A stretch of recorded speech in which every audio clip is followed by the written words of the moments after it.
All right, good morning, beautiful people. Good afternoon, good evening. It doesn't matter what time it is. Just know today is the day that the Lord has made, and I will just be glad in it. Why? Duh. God is good. He's good all the time. I mean, why else? All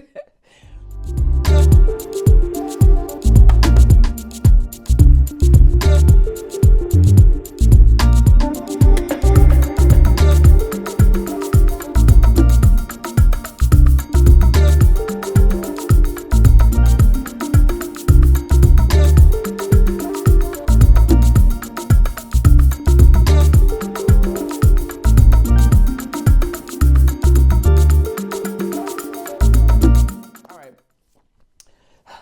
I suck with the YouTube space right now, but give me some time, cause I mean, let me show y'all something. But my desk is a mother freaking mess because I've been juggling multiple things. Right, I'm still working on finishing the renovations on our house. Hung majority of the drywall. Now I just gotta do the mother freaking hang a couple of more pieces and the mudding. You know what I'm saying? And then put all the molding back, the painting, and we Gucci. Right. Then I'm also in the process of tinkering. I had a couple of speakers that broke down, so I mother freaking, bust out my stuff and started fixing it. I built or started to build a Raspberry Pi, and it's customized. I did it myself, you know what I'm saying? And I don't mind showing y'all a little tester just so you can see that this bad boy works. The battery is not installed. The battery is separate because I'm still working on this bad boy, and so to avoid any potential shorts or anything of the sort entering into this, I just leave it with no power connected, right? So I just want to show y'all I connected every little piece in here, soldered everything. But I'm flipping the switch over here, and as you see, let me move my hand out the way. That screen turns on, baby. That screen turns on. So we in business. I'm getting this Game Boy up and running for my wife. I've made this for my wife. I literally customized this myself. I took an original Game Boy, and I'm gonna show you. I still have the PCB, but I took original Game Boy and got it to this paint customization. I draw, and I'm trying to you know what I'm saying, practice more so I can increase my skills because I'm all right. I'll say all that. I'm all right. But I've had a lot going on, so I've refrained from YouTube for a bit. I haven't even done my reading from, the book that I got going on. And we getting back into it, y'all. We getting back into it. I just wanted to show y'all. This is the original Game Boy internal hardware. So you can see I literally tore apart an original Game Boy, something I could probably get a couple $100, and I bought it for like $50 3 years ago, and getting this going. But that's not why we're here.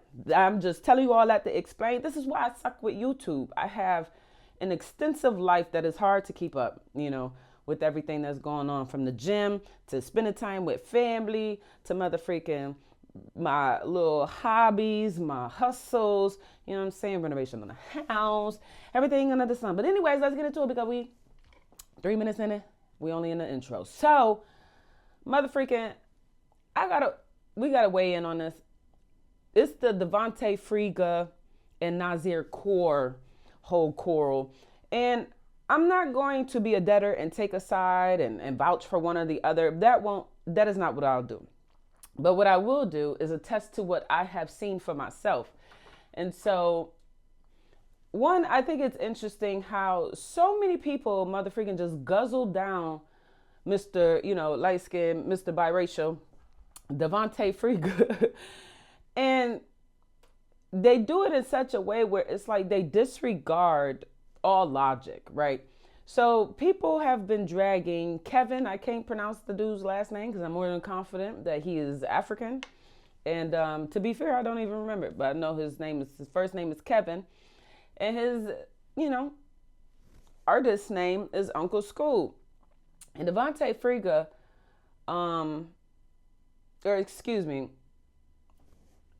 the thing with Uncle Scoob is like, they keep dragging him about how he got 15 0'd by Rob, right?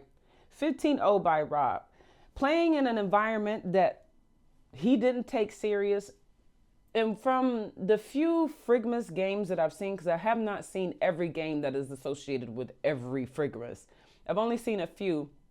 But from what I've seen, like a good portion of them don't really take it serious. Like you have the ones that might put forward a little bit more effort than the others. But the Frigmas environment gives me like Toys for Tots, right?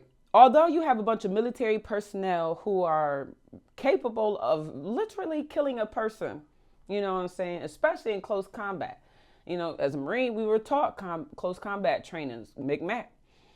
And even though they could be viewed as these like scary, you know, tough, nothing to play with individuals, when they do these events like Toys for Tots, they don't come in all their glory. You know, they don't come with all their stature. They're not coming with motherfucking, you know, tanks and, you know, their rifles and every weapon that they are afforded within the military. They don't come fully decked out with their whole arsenal, right? They come in a way it's like, hey, you know, we are the military.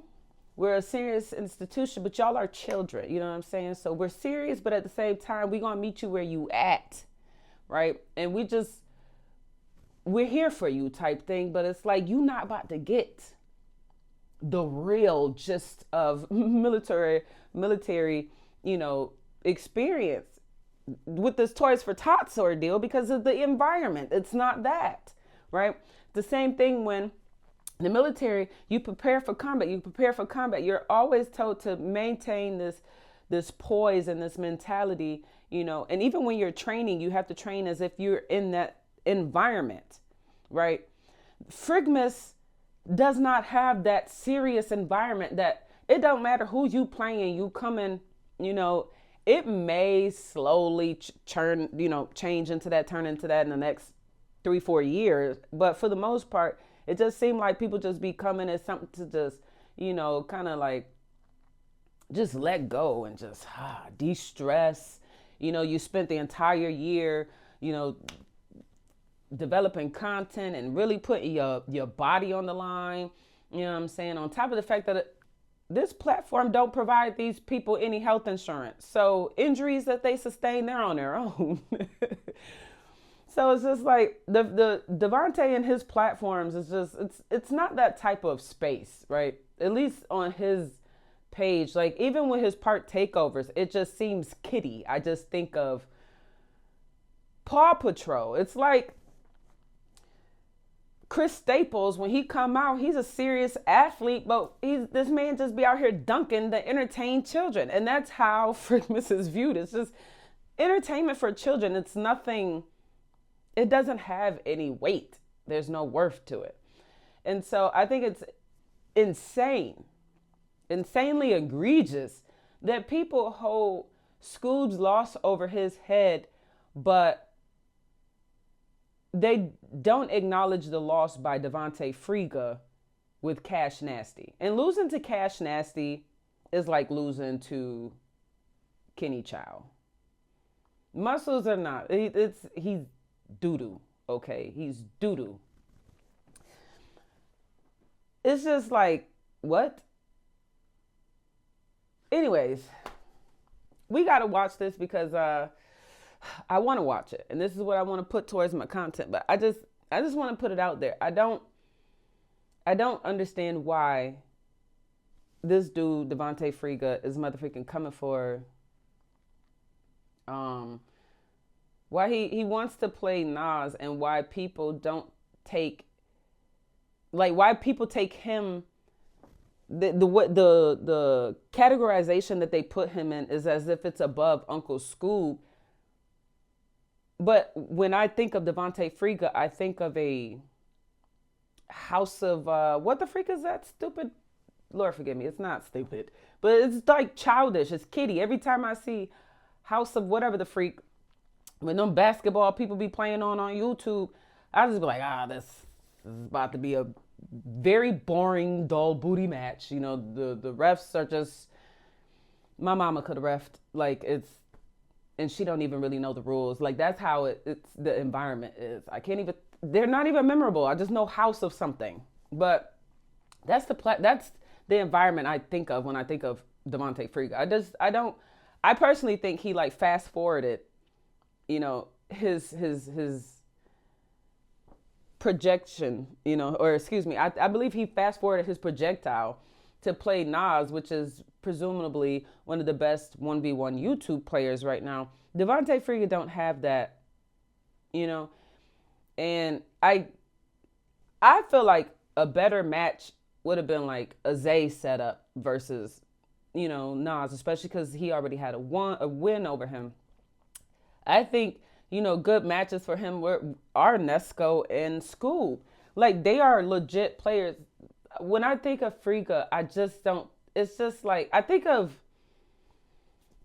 like LA fitness shooters. It's these dudes that they love hanging out at the three and they shoot them. And like, yeah, not to downplay his effort and his work, but he's worked on his shot so he can make tough 3-point shots. But it's just the way he is in my brain. It's just like, how the freak did he skip to get to Nas? Like, it's like he's using his connections, his platform. The fact that he has that platform, he's just using it to bypass all the people that are more deserving of it than him. I personally believe that Burke is more deserving, and even Latin is more deserving of a pay-per-view match than Friga, because Friga don't even play like that. You know, when he plays, is in these childish environments. I don't take any of his game serious. And to be fair, as of recently, like, I would say about the past 2 years, I don't even watch his content. It's like, aside from the TNC mix, and it's because of the players, I don't really watch his content. And I know I'm about 10 minutes in, but I had to put this out there because it's like, I want y'all to think, right? Just for 1 second, take the tiny phallus out of your mouth. You know what I'm saying? You don't need, I know you have this like desire to suck, but you don't need his little pacifier, okay? Just pull it out and look at this objectively. He don't deserve the pay-per-view. He can be boss man all he want. He don't deserve the pay-per-view. Let's get into this video because we already 12 minutes in.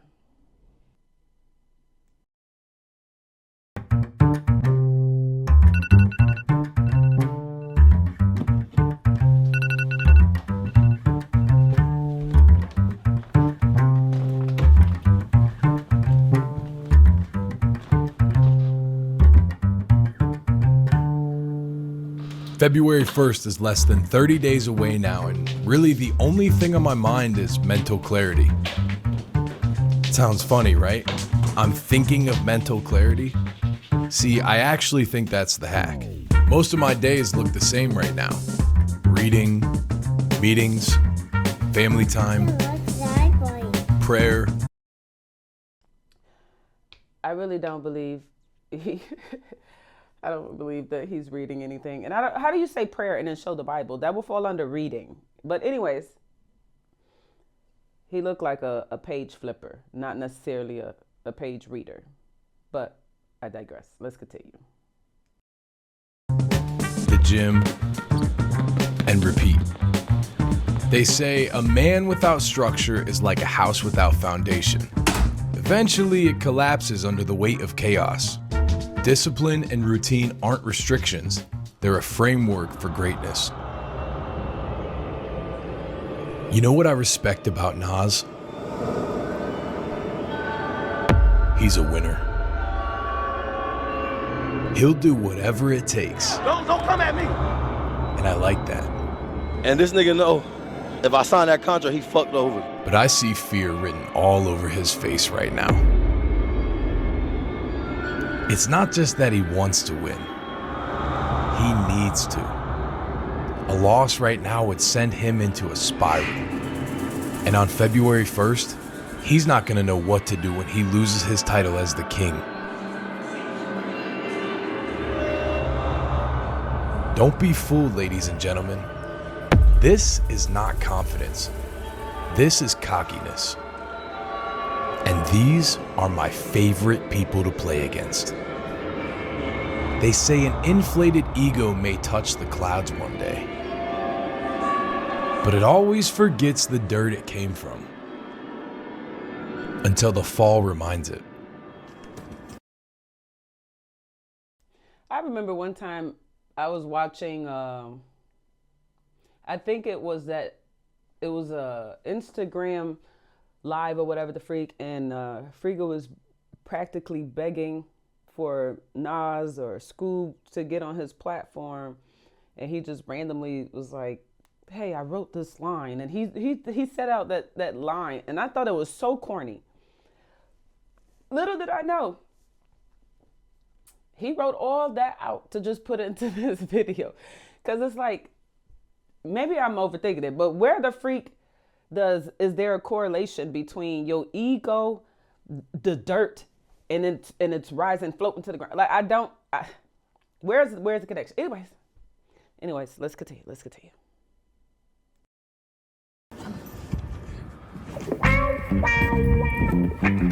Mike, Greg. The gym is a sacred place for me. Quite literally the most peaceful place on earth. This is where games are really won. When you're in the gym enough, you don't have to convince yourself of anything. You just build confidence, and from there, you know what you're capable of. Right now it's 11:30 at night. I'm actually not much of a night, like get in the gym at night type of person. I would much rather get in the gym early mornings, but I have children, and it just, some things don't work out like that. Shout out to Mike Gregg, for real, shout out to Mike Gregg. I really wouldn't be able to get in many gyms as late as I do. Like tonight's literally a midnight to 3 a.m. Workout for me, so. There's someone in this space that I respect more than most, and you might know him. His name is Rob Cologne. Yeah, pretty good campus with it. You already know what's popping. Might get some work in, man. Shout out to Jacksonville, man. Y'all know where I'm at. You see, it's funny because I actually didn't like him that much at first. I thought he was arrogant, talked way too much about his past. But then I started to realize he's actually misunderstood. He just cares so much about. He kind of reminded him of himself. Because Friga is one of those, the most, I don't even know how to put it. Like, he's one of those people who put on these facades. And I really think if, like, push come to shove, hammer come to nail. Like, I think the game, the talk is a lot more solid than, you know what I'm saying, the work. I could see him not liking Rob in the beginning and vice versa. Y'all looked at each other as, you know, competition. But because Rob fell off forever with 1v1s, it gave Nas an opportunity to basically just catapult out of here with his YouTube basketball career, and his basketball career period, because it's not just around YouTube. But yeah, I think it's strange. And it's like, why did you play Rob first? Because to be fair, Rob and Nas hasn't even played, and they're considered the top two. So if Nas and Rob don't even play, how the freak do you just skip Friga up there? And from what I've heard, you know, many people only put Friga in their top, I guess, two, because Rob he went through that period of just nothing. He went through a hiatus of not posting any 1v1s, on top of the fact that he didn't seem like that type of content creator in the first place. And that's one thing I want to address, and I'm going to address it here because we're going to let the video play out. But is like, people was like, oh, he wasn't playing 1v1s. But if you think about it, every 1v1 you've seen of Rob, it's been on someone else's platform. And this is the thing that I don't like about the disrespect when it comes to Nasir and to Kevin, Uncle Scoob, is because a lot of y'all downplay their work ethic. And I really think a lot has to do with colorism, because y'all big up mother freaking Rob, right? And he's been ghost for a whole year. He didn't play any 1v1s for a whole year, yet y'all was still putting him in top 3. It just, the guzzling just, it doesn't make sense. I mean, unless you're queer, it's all cool. You know what I'm saying? Queer to queer, it's all cool. But if you're a straight man, come on. The guzzling must cease of other men. I'm just saying, you can guzzle all you want on vaginas. Anyways, back to this, it's like, I really think a lot of this has to do with colorism. On top of the fact that I personally do not like Devontae Friga. No, I don't know this nigga from a can of paint, but I don't like his social media presence. Neither do I like Fat Calves, the white boy, his fellow white, kinfolk that has ownership in the TNC platform as well. And I've always remained the same. It's because you got these white boys or these white adjacent, because regardless of how people feel about it, Friga is not black. And when I say black, is phenotypically, he's not black. At best, he's biracial, but he's not black. He doesn't present black. He's not raised in a black environment. And to be frank, he's on the outside of black culture because his family is predominantly white and biracial. But anyways,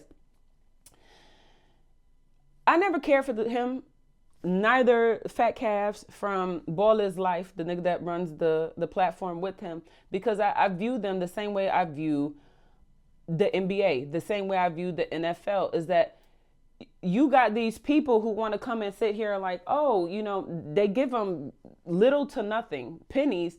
And it's like, but the part that they try to get your best performance off of is, well, we have a huge platform and you get to utilize our platform and so many people see you.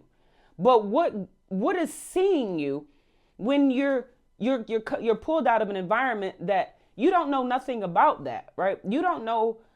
You may not know. I won't say you don't know, because some people through experience figure it out, while some people figure it out a little slower. But the average person don't come out of anything 100% knowing about this new experience that they just been, bombarded into. And so to assume that a person will be able to market and monopolize off of you giving them an appearance on your platform, like, to me, that's not enough. It's not. That's the same thing they do on the NFL. You get, hey, we got this platform. All these people see you. You ain't getting a dime, but you get to perform. You got to put all this work. You got to train. You got to practice. You got to deal with your sound and visual crew. You got to do all of this just to be seen. You don't get no paycheck, just to be seen. Although your merits, your work ethic helps them make capital. It don't make no sense. And this is why I don't like these niggas, because I look at them just like them. Remember when Draco played on TNC? Draco was full-blown sick. We're not even talking about having an injury and playing on an injury is asinine. However, what I thought was crazy was the fact that Draco, about a year ago, was mother freaking literally playing sick to the point where he was contagious sick. Like, nigga could have had COVID and was just playing because how they structure those contracts behind the scenes, how those agreements are arranged. These players who come from disenfranchised groups, that come from poverty, that comes from ignorance because they don't have knowledge to this new business aspect that is brought to them. And they agree that they have to make appearances, that they have to perform. Even if they're under weather, they're not compensated. They're not giving any, off time, PTO or anything of the sort. Although their contracts has them as if they're hired out to these platforms. Ballislife, I can't stand them either. TNC, I don't give a damn about none of these platforms. And to be frank, the blueprint to these platforms are Street Stars, which is a black-owned independent basketball platform. It was a blueprint because if y'all remember when TNC first came about, TNC was still trying to figure out what they were going to do. And then they started pulling from Street Stars because Street Stars was the only space that was having legitimate 1v1s. It was straight to 11.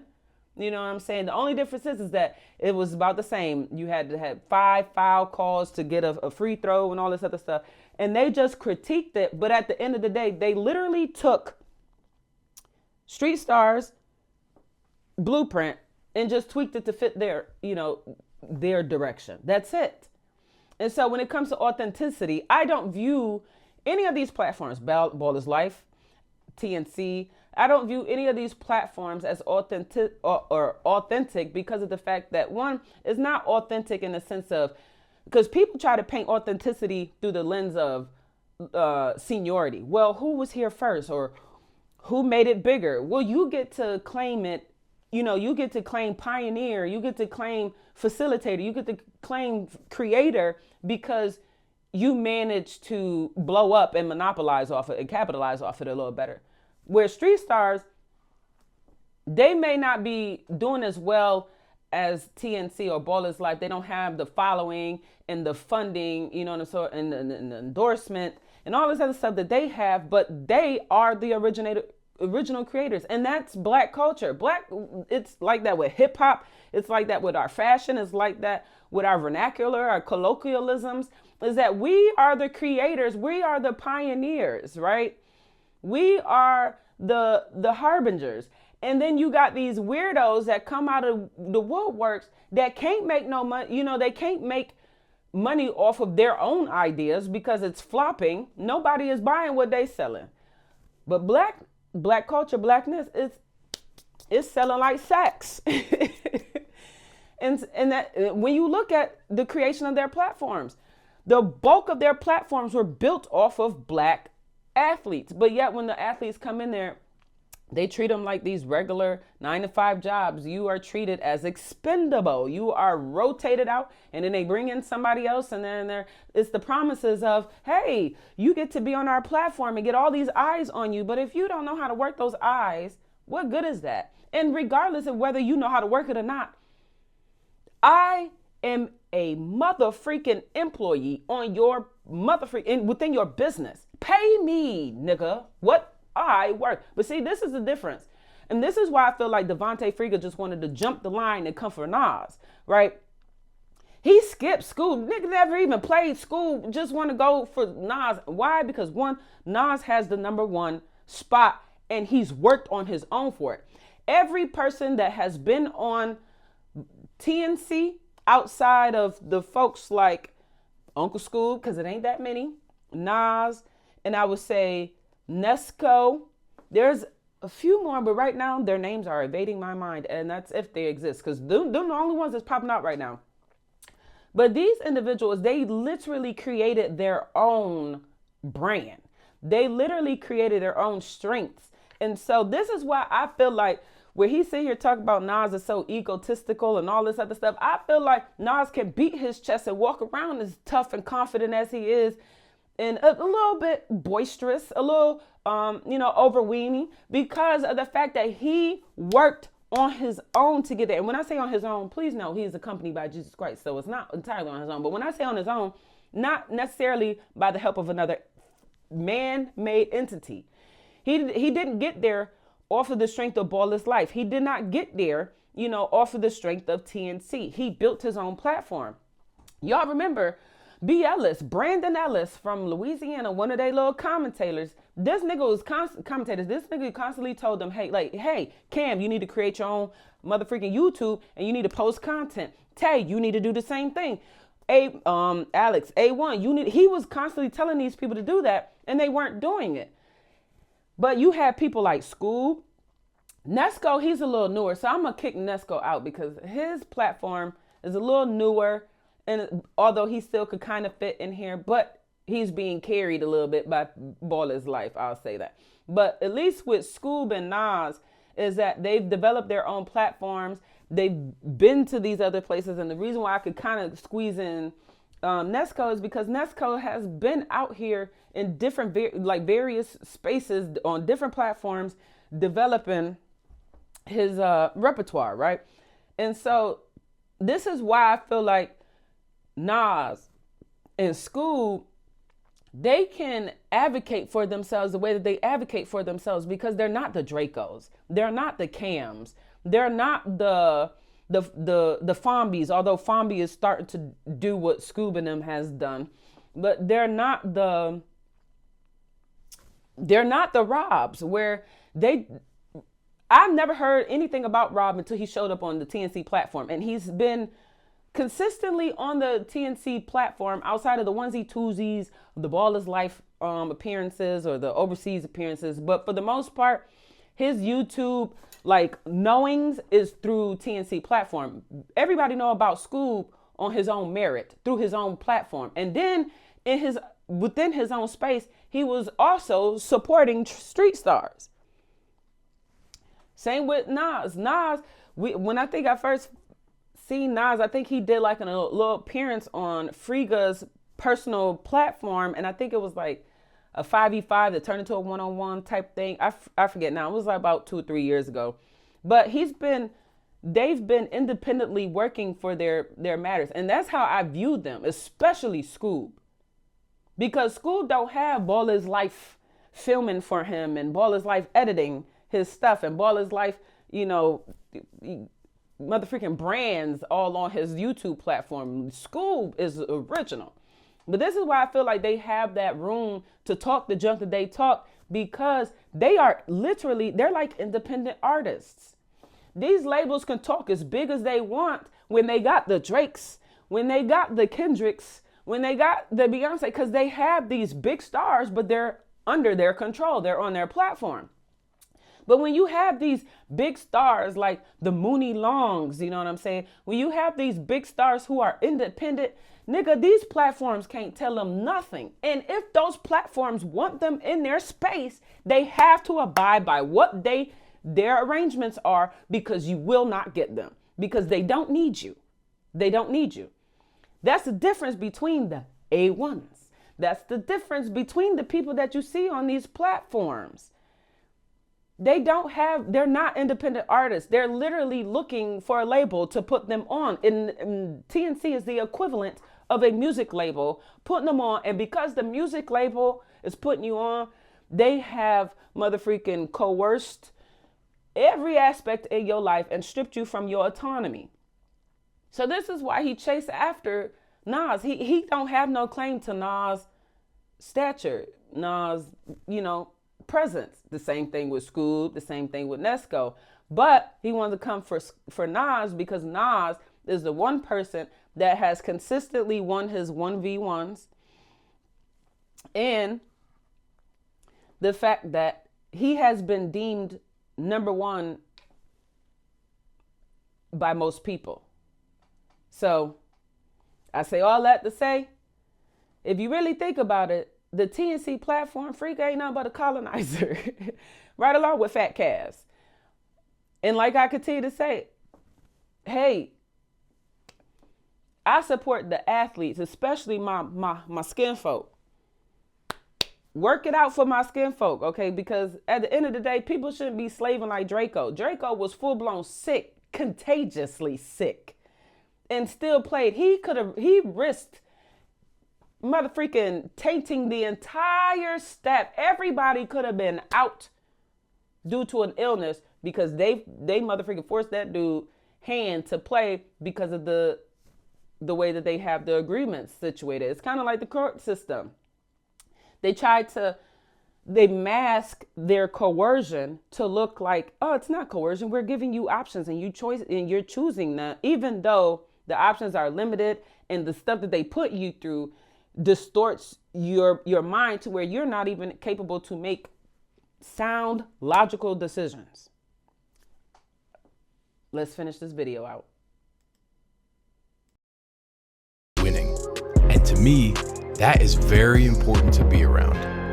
Yeah, February 1st, we outside, man. Back outside in the ones. How do you feel about February 1st, man? I feel good. I ain't gonna lie. It just depends on my work, I can only focus on my work and let my work, let the results happen on February 1st. Can't worry about somebody else. For sure. Remember that. Rob flew to Ohio for a week and him and I worked out and played more than 11 games of 1v1. And again, this is a sacred place. But I tell you what, we killed each other. What type of art? What the fuck?